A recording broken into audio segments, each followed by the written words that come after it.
After the online attack by President William Ruto, his cronies, his allies on the KANU party leader Gideon Moi. Now, KANU has resolved, and Gideon Moi has resolved to meet the former President Uhuru Kenyatta. Remember, the President Ruto has been fighting Gideon Moi since yesterday.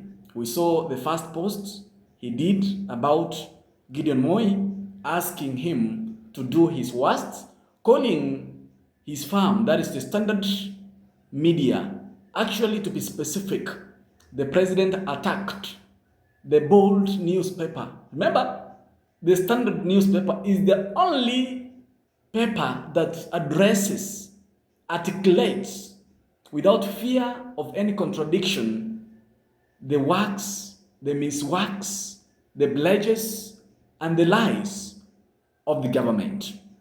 They did not start yesterday. It began long time ago in the previous governments.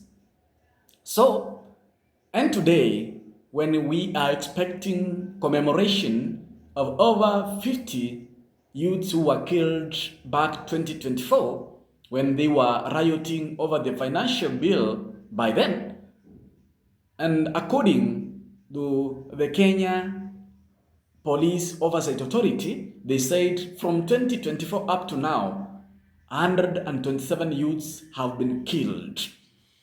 So, after the president attacked Gideon Moi and his farm, that is the Standard, I've seen Gerald Bitok, I've seen some of the friends of the president also taking onslaught on the Standard PLC. And as well, Gideon has not responded anyway to the president or to his allies or cronies. The KANU party leader has resolved to meet the former president Uhuru Kenyatta so that they can discuss on the on-course of the 2027 general election.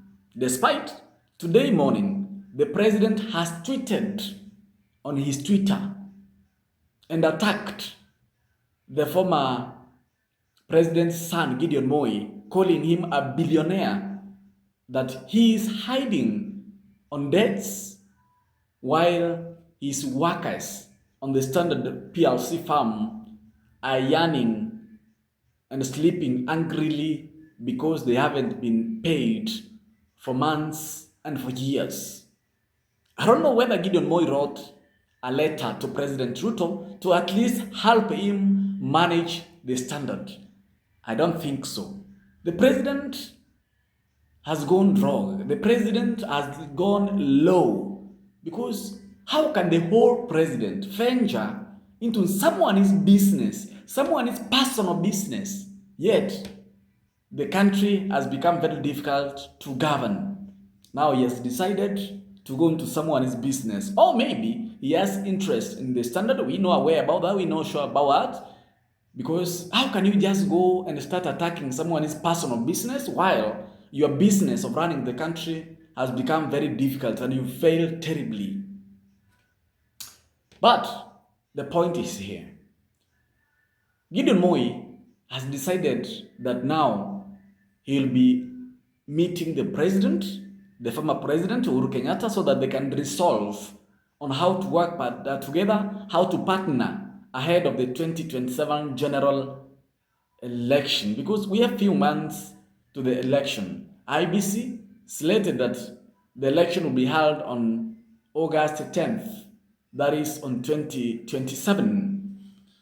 And actually, remember, the president had promised Gideon Moi that not to fire the Baringo senatorial seat, because Gideon Moi had already campaigned, had already done everything. So the president has pledged that he will give Gideon Moi and his friends in the KANU leadership some positions in government, which I guess has exploded into all this because the president did not honor his pledge. According to Kanu SG, who the other day was in media and said that he advised Gideon Moi not to do away and to shelve his ambitions on becoming the Baringo senator, opt to President Ruto's pledge, which has really come out and turned out to be true. The president was playing with Gideon Moi's mind.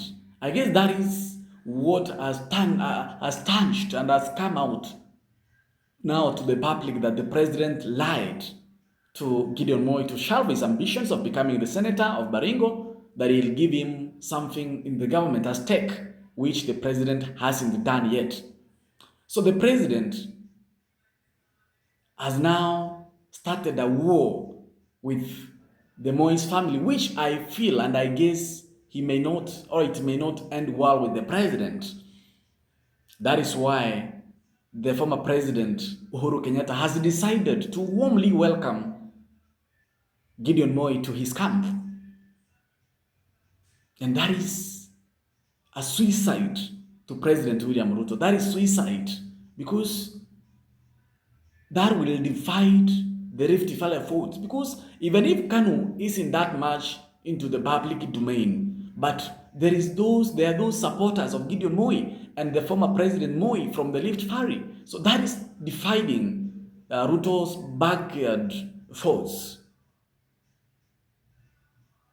What do you feel? What is your feeling about Gideon Moi meeting the former President Uhuru Kenyatta? Is it a nice strategy for Gideon Moi, or maybe Gideon Moi is killing himself politically? What is your take? Gideon Moi meeting the former president, what is your take about that? Do you feel kwamba it is okay, let them partner and work together towards 2027, or you feel like the president should work with his brother Gideon Moi?